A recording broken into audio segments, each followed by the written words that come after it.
Bracing for the impact of a looming railway strike. From commuters to shoppers, the goods and services that could go off the rails. Good evening. Time is running out to avoid a strike at Canada's two largest rail companies. We're now just hours away from a midnight deadline to reach a deal. CTV's Raheem Ladani joins us live with more on what could happen if workers walk off the job. Raheem.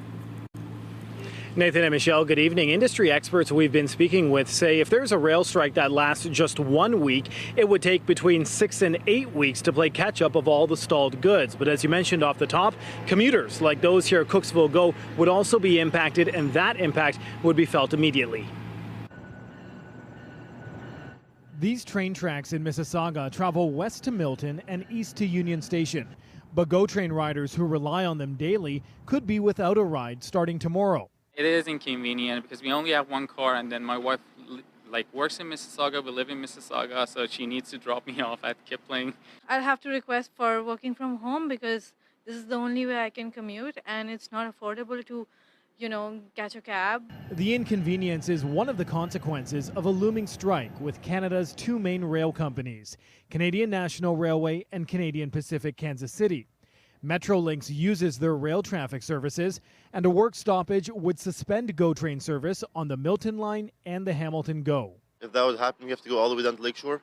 That would take extra, 20 minutes out of my day going there and coming back. My commute downtown would go from 30 to 40 minutes to about an hour and a half, and I would have to either wake up early or just show up late at work. Between the two rail lines, 9,300 workers have indicated they'll walk off the job at 12:01 a.m. Thursday if a contract is not reached, saying the company's demands would endanger worker safety.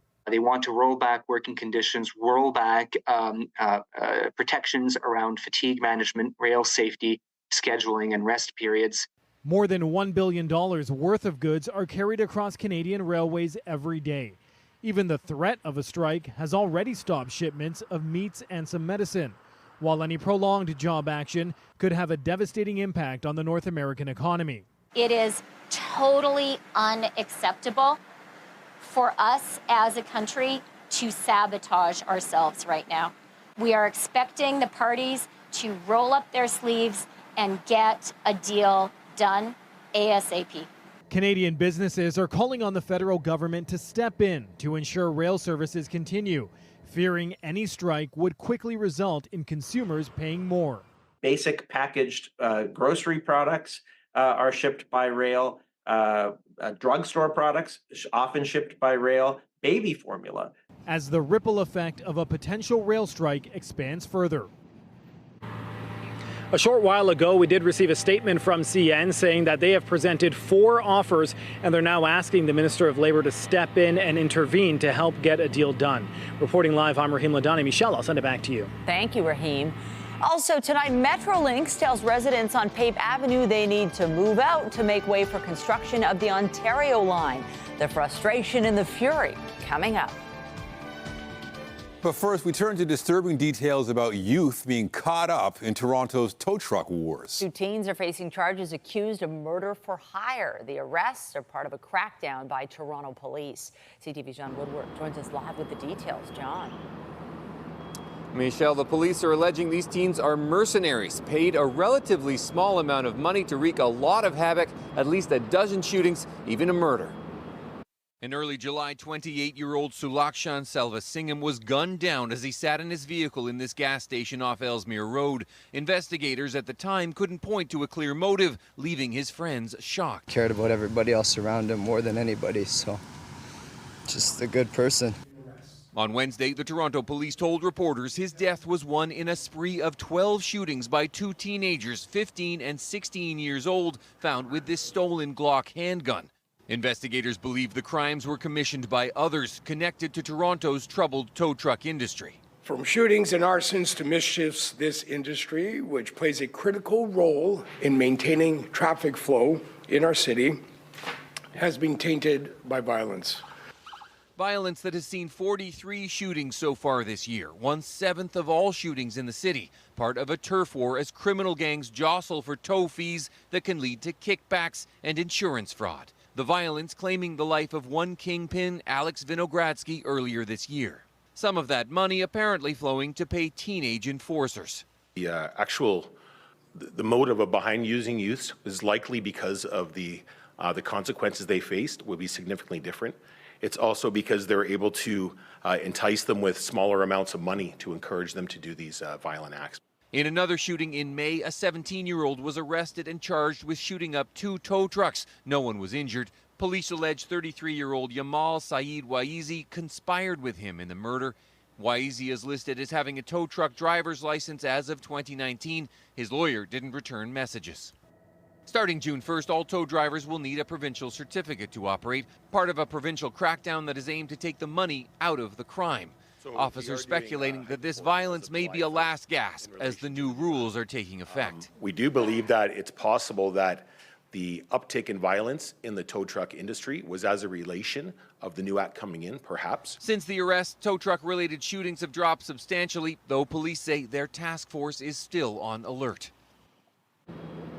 The teens are still in custody while the 33-year-old was released. The 15 and 16-year-old are also charged with having that stolen Glock while they had weapons prohibition from a previous interaction with the justice system. Reporting live from Toronto Police HQ, I'm John Woodward. Back to you. All right, thank you, John. RCMP, along with police in Toronto and other Canadian cities, responded to bomb threats against multiple Jewish organizations, synagogues, and hospitals. B'nai B'rith Canada was among the institutions that received the identical email threat at 5 a.m. It released a statement that reads in part, "This is not just an attack on our safety, it's an attack on the fabric of Canadian society. Authorities are treating this as a hate crime and are taking immediate decisive action to protect our people. In a country where all citizens should feel safe, these cowardly threats aim to terrorize our communities and erode our Canadian values." And Toronto Police posted a message on X saying, "We are aware of threats made via email to Jewish organizations across Canada. Today, the Toronto Police Service attended buildings in the Bathurst Street and Shepherd Avenue West area for a bomb threat. The buildings were evacuated as a precaution and cleared. We are continuing to address the possible impact in Toronto." In Ottawa, police were on site at several hospitals today. An extensive sweep was carried out at Queensway Carleton Hospital, but nothing was found. More than 100 synagogues, Jewish organizations, and doctors were on high alert today after receiving the email. Still ahead on CTV News, amid the impending closure of a slew of supervised consumption sites, the Premier responds to the backlash. What Ford said today about the criticism over his government's new approach. But first, a live look outside and another cooler day and cool night ahead. But there are sunny days on the horizon. And looking ahead, the weekend is looking like it's going to be really good, nice and warm.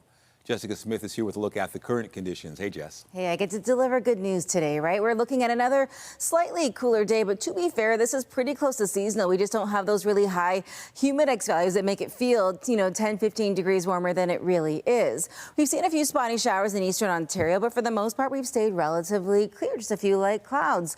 It is a noticeably cooler end to the day, just like yesterday, but not cold by any stretch. We're in the, low 20s, upper teens, and we really do stay there for the rest of our evenings. If you're heading out this evening, it'll be quite nice. We're sitting at 20 right now through the islands, 20 through Pearson. Tonight, we're closer to seasonal. Coming up, a full look at your long-range forecast, including that warm-up. But right now, back to Michelle. Thank you, Jess. More than 24 homeowners in Toronto's East End are facing the prospect of losing their homes. They're being forced out to make way for the Ontario line. This after being assured their properties would not be impacted. CTV's Mike Walker is working on this story and joins us live with all the details. Mike. Well, Nathan, Michelle, despite repeated assurances by Metrolinx, affected homeowners tell us they found out just last week that they'll have to be out of their homes by November of next year. Metrolinx says this is due to potential safety concerns associated with tunneling. As construction ramps up for the Ontario line, some homeowners in Riverdale are furious. It was a bombshell for us, and it is life-altering. After learning at a meeting last week that Metrolinx will be expropriating their homes for the new subway line. We're feeling a little disrespected. Literally the next morning, they were knocking on doors, wanting to start the negotiation process. Kate Maynard is one of 25 affected homeowners on Pape Avenue between Riverdale and Langley, who will have to vacate by November 2025. A surprise, she says, after Metrolinx had previously reassured them their properties would not be affected. We were guaranteed that our houses weren't going to be impacted, and they did bore samples, they did drilling, everything was fine. Metrolinx says it's acquiring the properties after getting a better understanding of soil conditions and the potential impacts of tunneling, writing in a statement to CTV News that the homes are vulnerable to potential structural impacts, such as cracks in foundations, walls, and/or door frames. We are acquiring these properties out of an abundance of caution and to ensure absolute safety for the neighborhood and its residents. I think they should have been upfront right from the beginning. You know, that we would probably lose our homes. I can't eat, I can't sleep. It's on my mind 24/7.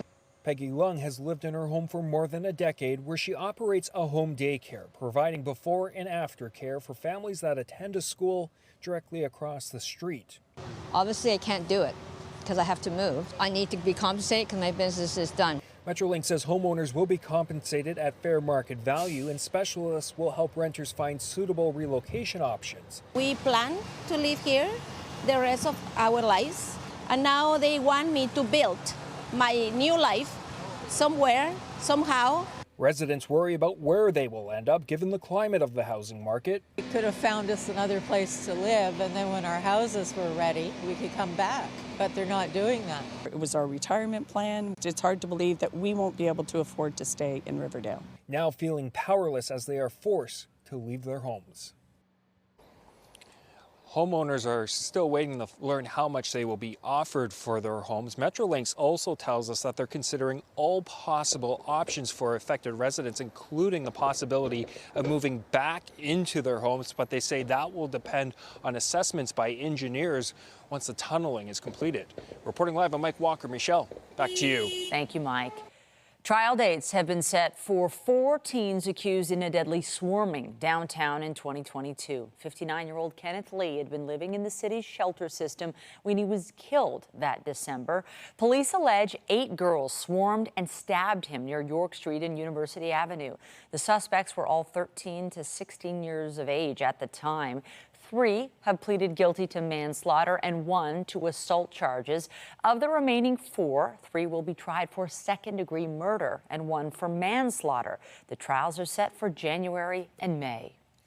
The Premier is defending his government's plans to close 10 safe consumption sites in Ontario. He made the comments during a news conference in St. Catharines today. CTV's Queen's Park Bureau Chief Siobhan Morris joins us live with the details. Siobhan. Well, we learned today that the government looks to have ignored advice from 2 reports it asked for, looking at the supervised consumption site in Leslieville. There's nothing in those reports about shutting down centers, quite the opposite. It's led the NDP to accuse the government of operating on ideology, not evidence. The Premier steadfast in a policy shift that will close 10 of Ontario's 17 safe consumption sites. It's a failed policy, simple as that. Undeterred by arguments from experts at the Centre for Addiction and Mental Health that these sites save lives. Giving someone, an addict, a place to do their injections, we haven't seen it get better. This was supposed to be the greatest thing since sliced bread. It's the worst thing that could ever happen to a community. But 2 just released reports commissioned by the government flag the role of supervised consumption sites as important. They took a look at the center in Leslieville, near where an innocent bystander was killed by a stray bullet last summer.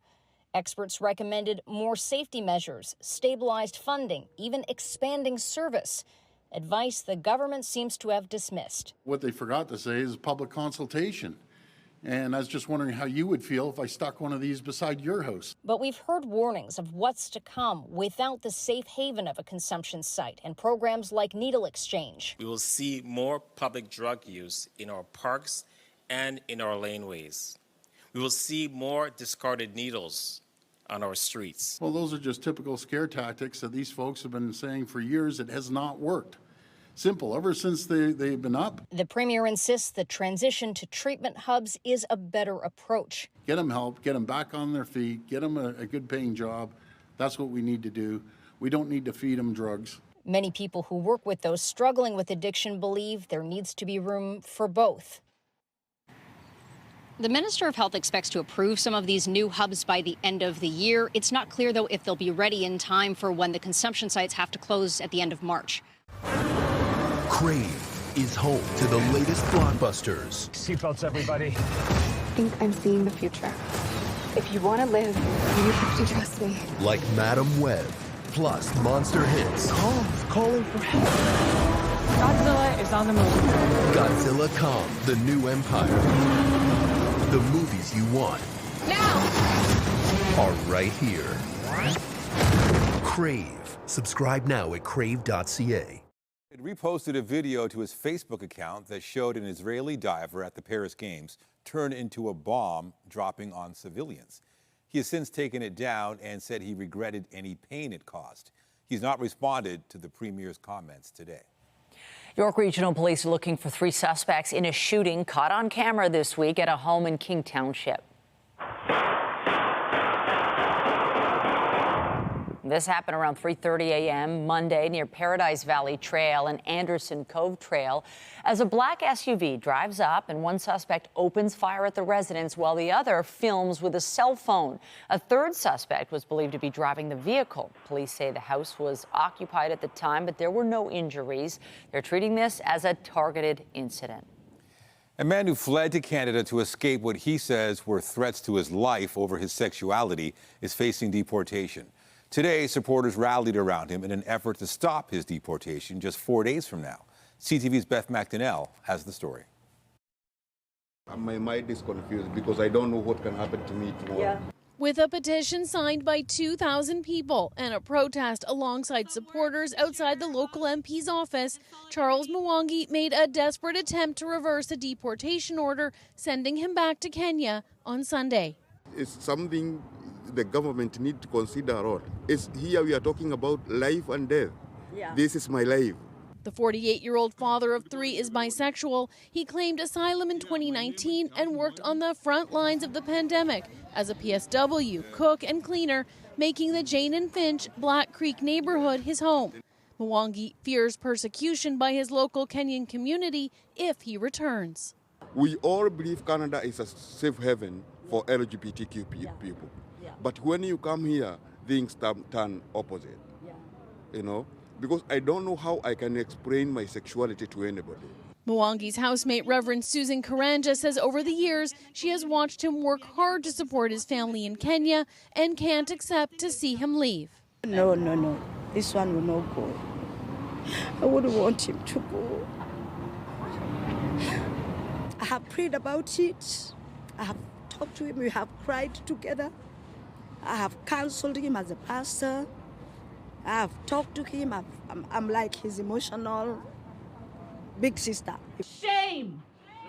Shame! This is disgusting that this government continues to exploit the labor of migrant workers. The gathering outside was tense at times. Initially, a staff member from the office agreed to meet with Mwangi and some of his advocates.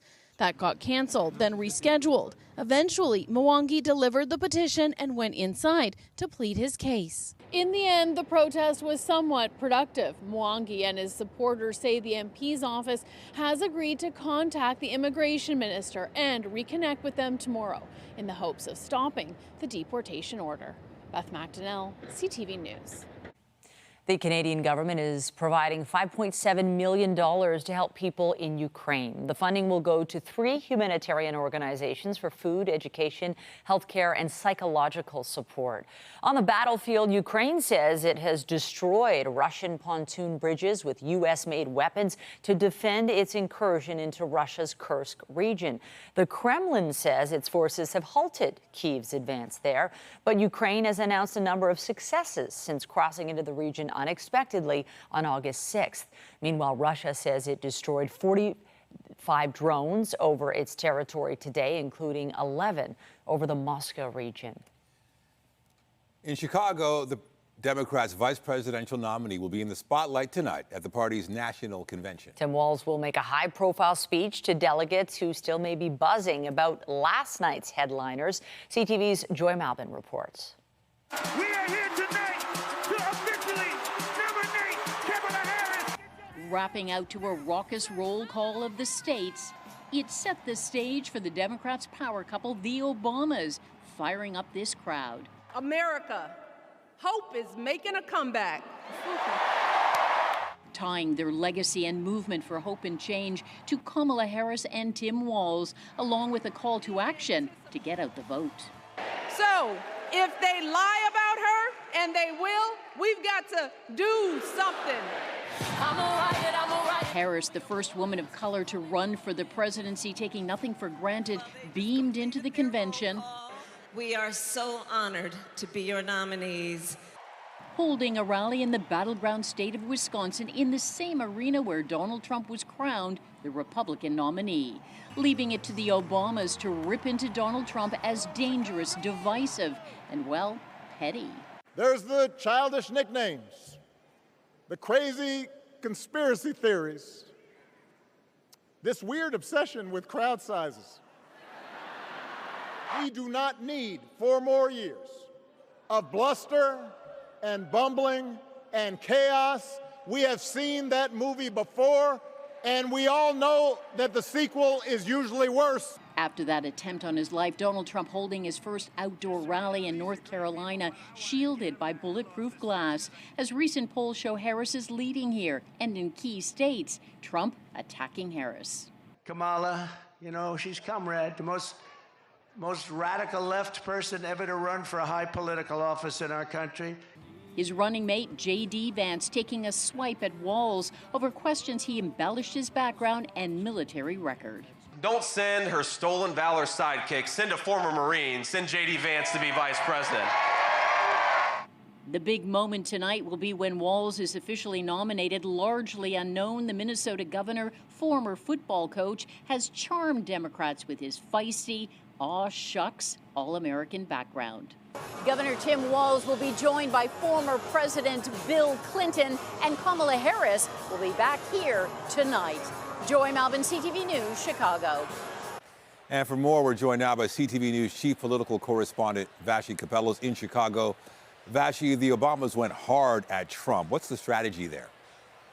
Yeah, they really did. Joy hit some of the notes there, the moments that went viral in both of their speeches. There's a couple parts to the strategy, and the first seemed to be effective. Again, referencing what Joy said in her story, the first part of what they wanted to accomplish was essentially to get under Trump's skin.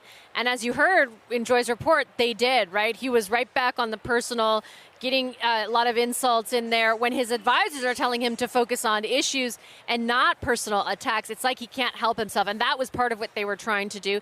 The other part of what they're trying to do is speak to a broad audience of people, compel them to get up and vote. We just got the ratings in the States last night. 20 million people tuned in to night 2 last night. So it was a significant moment for them to be able to do that.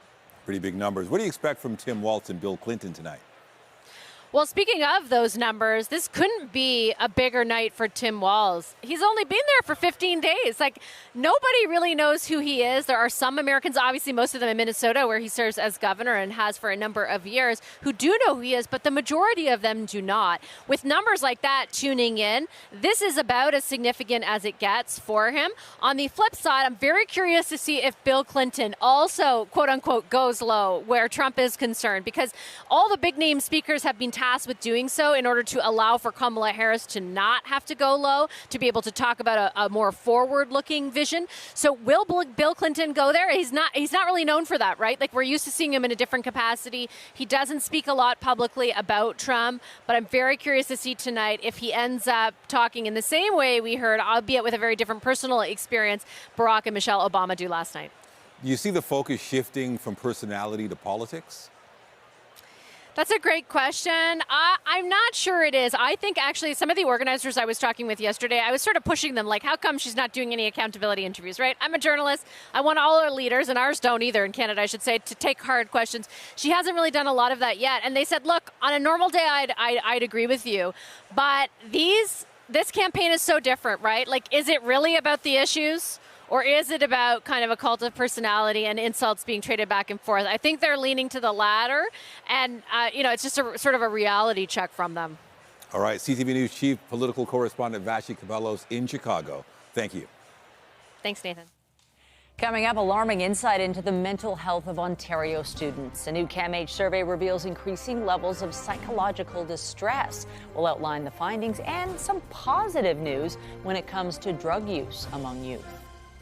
And I'm Pat Foran. Coming up on Consumer Alert, if you need to have your roof repaired, it can be a big job, and you need to research the company you hire carefully. A Toronto woman says she was shocked when a roofer inflated the price to fix her roof by an extra $40,000. I'll have that story just ahead. And a bit of a cool down we're experiencing, maybe making it a little easier to spend some time outside with all of that intense heat and humidity. And if you're heading maybe to the CNE tonight, temperature-wise, it's not bad, but a light layer, probably a good idea. Coming up, I'll have a full 3-year long-range forecast and talk about the return of the more traditional summer heat. And stay with us, we have another full night of great shows for you right here on CTV.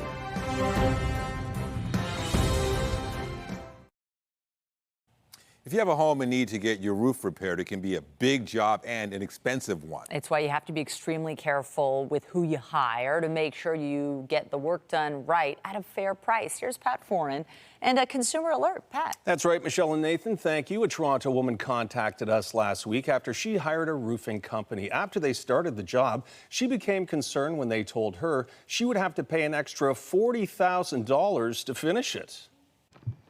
A Toronto homeowner was worried she was being overcharged for a roofing job and contacted CTV News. We agreed to come over to see what was happening. It's CTV News. Can we talk to you about this roofing job?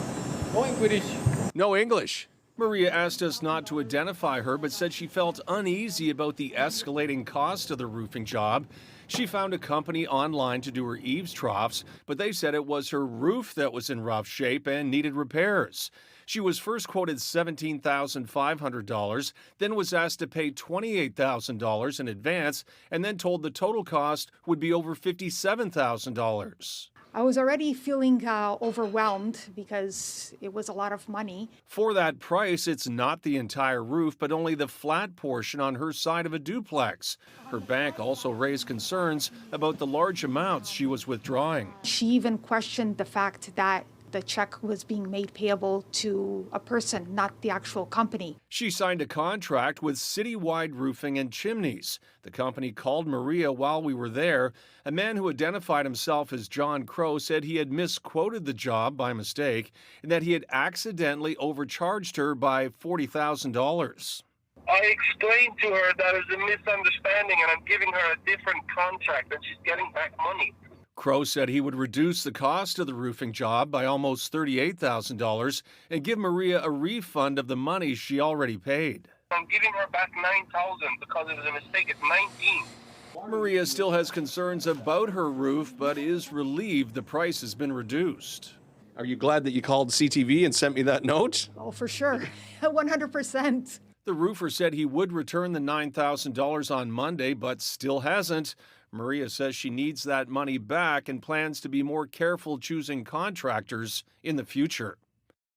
And when having roofing repairs done or any major renovation, you should research a company carefully. Don't provide a large down payment or pay in advance. And if you need help, reach out to family members, friends, and neighbors for advice. On your side, I'm Pat Foran.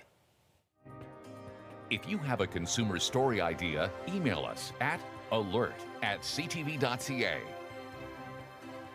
Well, another day where there is no rain to contend with. Yes, it was still on the fresh side, but as we enter the back half of the week, yeah, we're going to start to feel that heat, which is nice. Yeah, it's funny. I was wondering if the forecast was going to change. I was expecting to see some rain out of nowhere, but so far, looks like things are looking pretty good. We have a relatively dry end to the month of August and the beginning of September. It has been such a rainy summer, and we all know that that's caused a lot of damage, and it's been a challenging one when we've had these big kind of heavy downpours. But as we really step into this final stretch, we're holding on to high pressure. That means a nice clear sky and a stable air mass, and very little to no rain for the majority of southern Ontario, so that's a good thing. But if you're heading out tonight, maybe to the CNE, maybe to the Jays game, there's so many fun things to do in the city. There's lots going on. It's not a bad forecast, right? We don't have that heat and humidity that we've been experiencing for a good portion of the summer, but it's still nice enough to be out without needing any kind of heavy layer. But if you're not a fan of the bit of a cooler evening that we've got, then maybe a light jacket, probably a good call, especially after we see the sunset this evening. It is still really really warm through northern Ontario. Peawannock's at 27. They're warmer than we are here in the city, sitting at 20 degrees. And they're still seeing some of that heat that is impacting a portion of central and southern Saskatchewan and Manitoba. For us, we're sitting at 13, so we're fairly seasonal. It's pretty fresh, I'll be honest. Through Waterloo, they're still just looking at 6 degrees tonight, 8 through Peterborough, 8 in Bancroft, and 8 in Aurelia. Into the day tomorrow, winds will become more southerly. That will help warm things up, and we're looking at a return to seasonal almost right across the board. Any leftover active weather that we had through eastern Ontario continues to push its way out. So long, see you later. And we're holding on to 2 different areas of high pressure that keep us nice and clear. They rotate in a way that kind of keeps that much more stable air mass sitting over us for the next couple of days. As we head through the rest of our evening, any light clouds out there right now, they're gone, they're out of here, and we have a beautiful end to our Wednesday. Getting into Thursday, more of the same, to be honest. Not a lot to write home about when it comes to any active weather. Again, a good thing. I know a lot of people still cleaning up after a lot of the flooding damage we had over the summer season. Into our Thursday evening, we're looking at maybe some pop-up showers through Niagara, but overall very brief and very light in nature. As we head in towards the end of the week, we're looking at a beautiful forecast. I sound like a broken record, but hopefully in a good way, because we have high pressure and just a slew of sunny days. We're looking at very seasonal weather as we get through our Thursday and our Friday. We warm up just a little, just a hair above seasonal as we head in towards Saturday, but we really sit into kind of a beautiful end, almost end to the month of August. Stepping in towards our Sunday, we kind of return back towards a more seasonal high. But to be fair, we just sit in that mid to kind of upper 20 range. The humidity levels are in that normal range, so it is that picture perfect forecast to get outside and enjoy everything that we have to offer in the city as we get ready to wrap up the summer season. I know that's what I'll be doing, and hopefully you guys can get out and enjoy the weather as well. I'll send things back over to Nathan. Yeah, good advice. Thank you, Jess. Thanks. Also tonight, Bennifer is not a thing again. After months of speculation, the relationship that was on the rocks, Jennifer Lopez files for divorce from Ben Affleck.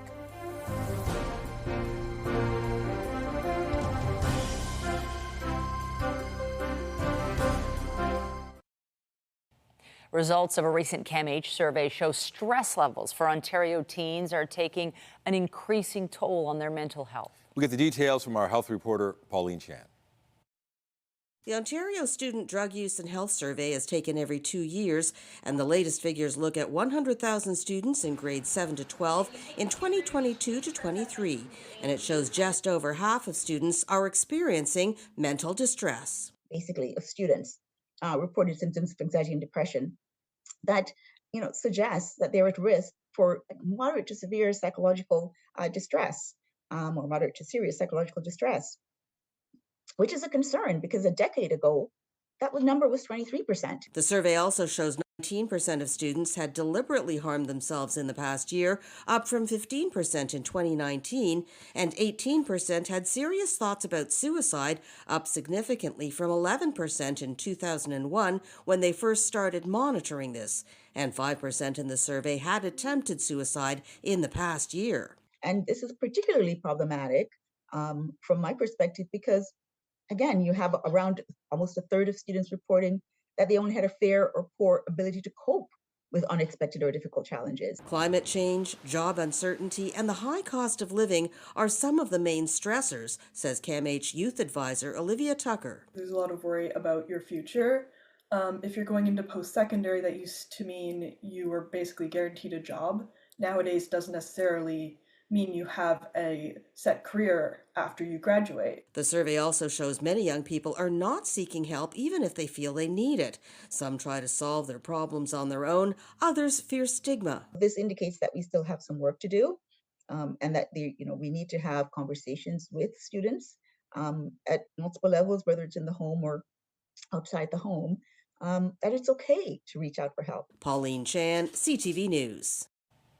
If you've ever cut down your red meat intake to reduce your diabetes risk, new research suggests that was a good move. This new research is backing up previous findings connecting higher meat consumption with the chronic condition. The authors looked at the diets of nearly 2 million adults from 31 separate studies across 20 countries. Adjusting for other factors, they found a clear link between certain amounts of red and processed meats eaten each day and the risk of type 2 diabetes. The risk from eating poultry was less clearly established. Experts often suggest eating meat less often or in smaller portions. Another study found people age dramatically at two key points in their lives. First, at the age of 44, then again at 60. Researchers found human aging doesn't happen in a gradual, linear way. The study looked at more than 100 people over several years to observe aging changes in their molecules, proteins, and microbiomes. The study is published in the journal Nature Aging.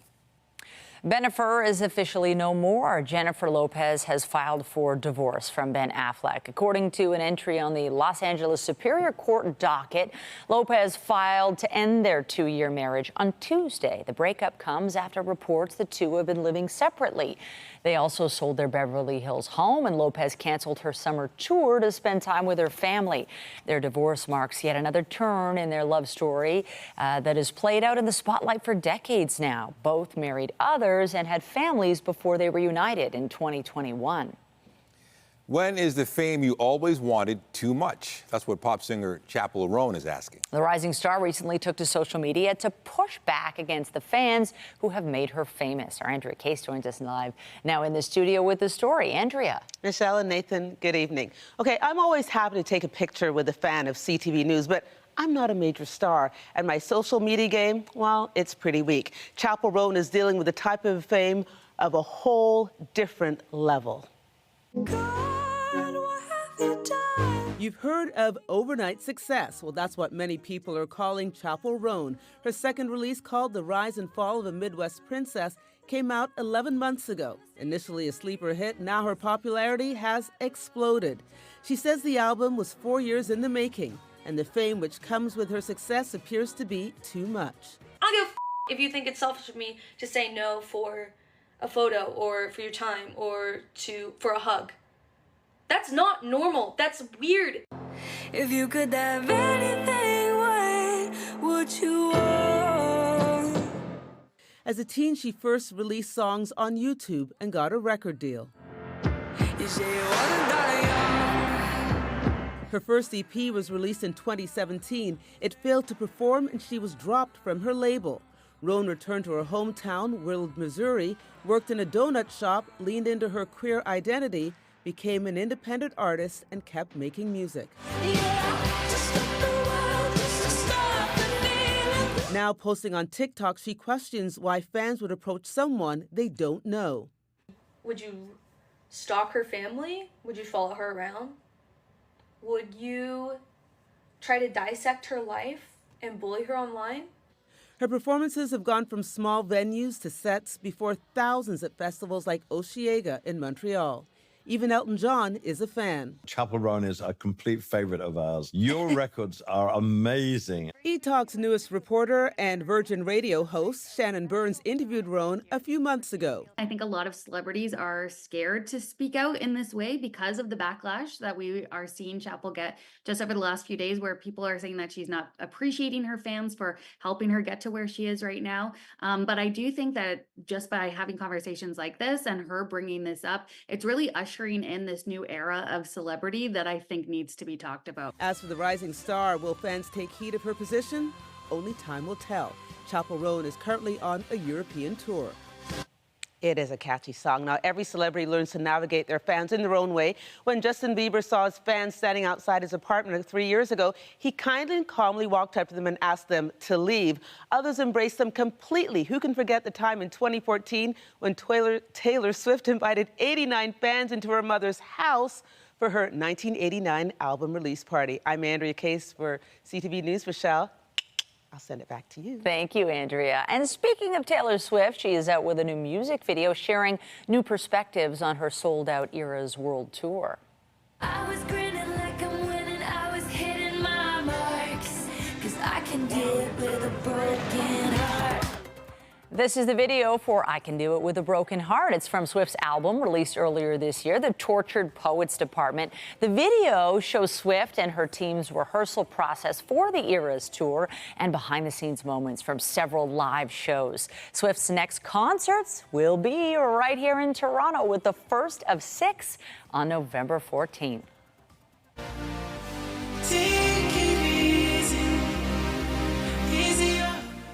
Meanwhile, Toronto's own The Weeknd is sharing new details about a special one-night-only concert in Brazil next month. It's expected to feature his biggest hits and offer a glimpse into what's next for the artist. The show takes place September 7th in Sao Paulo. The weekend confirmed it'll stream live to the rest of the world on YouTube. No, my first name ain't baby, it's Janet. Miss Jackson if you're nasty. And Janet Jackson has set plans for a new residency in Las Vegas. The Grammy winner will return to the Sin City for a second time after taking the stage there for her Janet Jackson Metamorphosis shows in 2019. Jackson's new residency starts December 30th, and she says she can't wait.